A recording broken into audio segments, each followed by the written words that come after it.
guys? Matt here. Welcome to my spoiler review of The Path of Daggers, Book 8 in the Wheel of Time by Robert Jordan.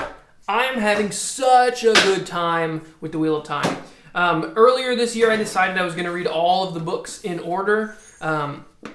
Previously, I was doing like Brandon Sanderson, Harry Potter, Game of Thrones, Star Wars, The Martian, other things that I had on my TBR, but I decided that I was going to do all of the Wheel of Time, and I am loving it. All right, this is the spoiler review. If you haven't watched the spoiler-free review, go watch that. I'm going to talk full spoilers for the book, and basically for the series so far, through the 8 books. I've got my notes, and for those of you wondering, yes, I will be reading Winter's Heart next. That is book 9. I'm excited to go on to this one. I had a blast with The Path of Daggers. So here we go. Spoiler review, 2 pages. Let's kind of give a plot synopsis kind of going on here. There were so many things that were done right in this book. The last book, A Crown of Swords, was a little struggle for me. I struggled with it because it was kind of slow. Not much plot happened. There were big things that happened, of course. Nynaeve broke her block, married Lan. We got the Bowl of the Winds. Matt had a building fall on him. Rand was dealing with Saidin. The Saladar Aes Sedai were doing some things. A lot happened in the last book, but it just wasn't very consequential as Book 6, Lord of Chaos, was. So now we're into The Path of Daggers, Book 8. Here we go. I had so much fun with this book. The book started off with the Bowl of the Winds being used, then Moradin, a bad guy who we met in Book 7, which I think is Ishamael, reincarnated. I'm excited to find out if it is or isn't him, but I have certainly decided that it is Ishamael. So I'm excited to get that revealed. I really don't know if it is him or not. I just really think that, so I'm excited to find out. We get some Golem or some Gollum perspectives. I think it's Golem. The Golem, I don't know. Then the Seanchan attack. They attacked at the end of the last book, so I'm so excited. The Bowl of the Winds brought snow. Rand got dizzy, or is getting dizzy from Saidin. Lews Therin talks to him. Rand really wants to cleanse Saidin. Did I say Saidin? He gets dizzy from Saidin. Anyways, he really wants to cleanse Saidin. There is an oddness with Saidin and Saidar this book. I really think that's based on the Bowl of the Winds being used, but we'll get into that. It's a little conversation earlier. But yeah, there's so much happens in this book. Rand gets attacked. Just a lot. So let's go a little bit through the plot and talk about what happens in this book. Elaine and the crew get to Caemlyn. Not after Adelius and Ispan, the Black Aja, gets murdered. Oh my gosh. That's the murder mystery plot. We have to figure out who murdered them. We don't know. There is either a Black Aja or a Dark Friend in the midst of this crew going to Caemlyn, so I'm excited to figure out what's going on there. Elaine states her claim for the throne of Andor in Caemlyn, and I'm very excited about that.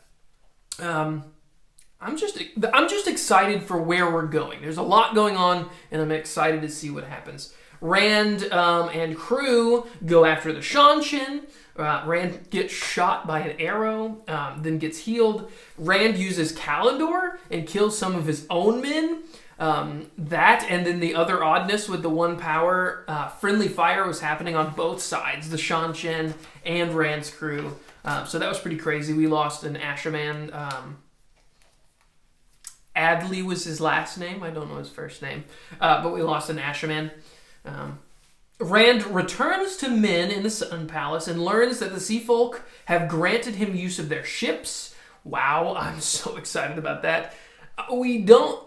There's a lot going on with the Sea Folk, and I'm really interested in the Sea Folk. We were kind of introduced to them a little bit, and I just want to learn more about them. They have a lot of septs and different things that go along with, like the Aiel have their septs and clans, but it's different with the Sea Folk. So I'm interested. Seanchan also have a lot of different things.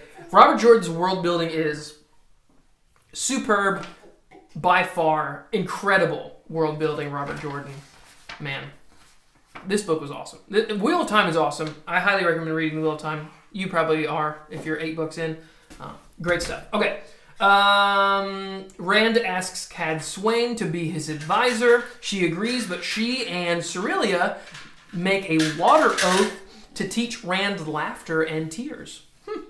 5 of the Tower Aes Sedai who kidnapped Rand swear to obey him, including Beldine, which we saw her at the beginning of the book when Varen was compulsing them, using a crude form of compulsion on them. So I'm interested. There's a lot of things that are interesting. I'm interested. That's what the title of this video is. Then 4 of Taim's top lieutenants, including Gedwyn, Roshade, Torval, and Kisben, plus Dashiva, tried to kill Rand. Wow. Those Ashaman, they fail to kill Rand, and they escape and are deserters and are disavowed by Taim. So I'm interested. I've been going back and forth with Taim on if we like him or not, and I don't know. I don't have an answer if I like him. There are things that he does that I don't like, but I'm interested. Fedwin Moore succumbs to the taint. Rand is forced to poison him before fleeing the Sun Palace with men. Yeah, I'm struggling with Taim. I don't know what to think of him. I don't know if he's good guy or bad guy. We'll see. There are a lot of Ashermen that have turned against Rand, so we'll see what happens. Oh my goodness, I forgot about Egwene. Egwene and the Saladar crew open up the novice book, and now there are over 1,000 novices, including the Emmons Field Girls. And they've traveled... This crew traveled to Tar Valon, and the siege is happening! Egwene, the Emmons Fielders, the Saladar crew, and the novices are all in Tar Valon at the end of this book. What an incredible ending. I'm so excited for this. I literally took a picture, reindeer. I took a picture of the page where Egwene said, "We are going to siege Tar Valon." And I'm so excited. Oh, I want Elaida brought down. I'm just really happy with where Egwene's at, where Elaine's at. I'm just really happy with where Egwene's at, where Elaine's at, Nynaeve's at. It's just great. Also, Perrin, Queen Alliandra of Gildan swears fealty to Perrin. They rescue Magdin, which is really Morgaze, from the Prophet's dragon-sworn marauders. Magdin, who is Morgaze, is angry at Perrin's apparent rebellion against Andor using the flag of Manetheren.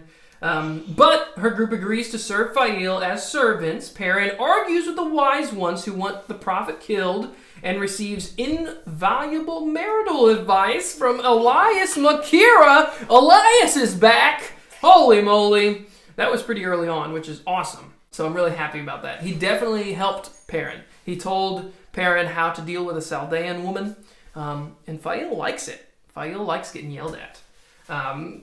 Perrin visits the Prophet Massima to take him to Rand, but the Prophet refuses to travel. He doesn't like touching the One Power, or being near it or whatever.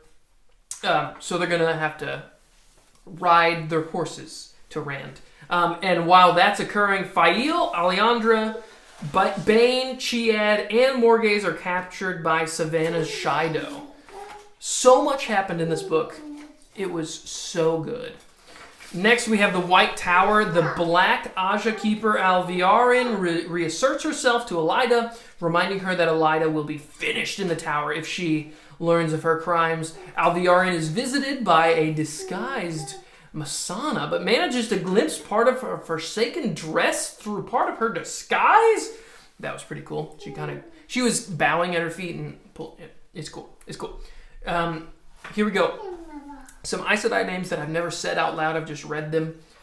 Siani and Pavara continue their efforts to root out the Black Aja, and in process discover a spy from the rebel contingent. Whoa!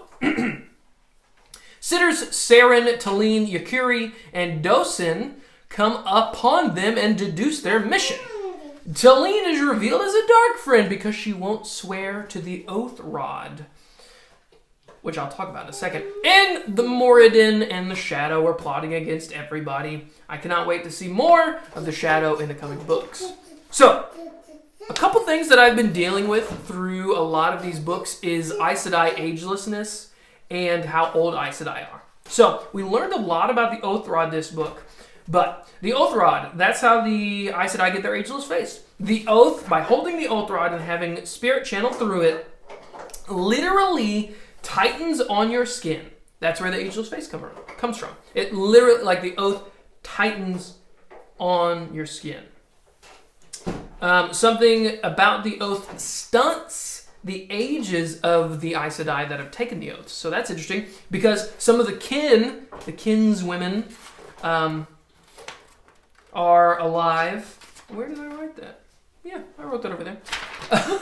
Some of the kinswomen, the kin, knitting circle people, are literally over 300 years old. So that's awesome.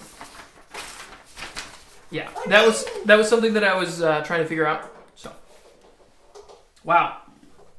I love this book. This book is awesome.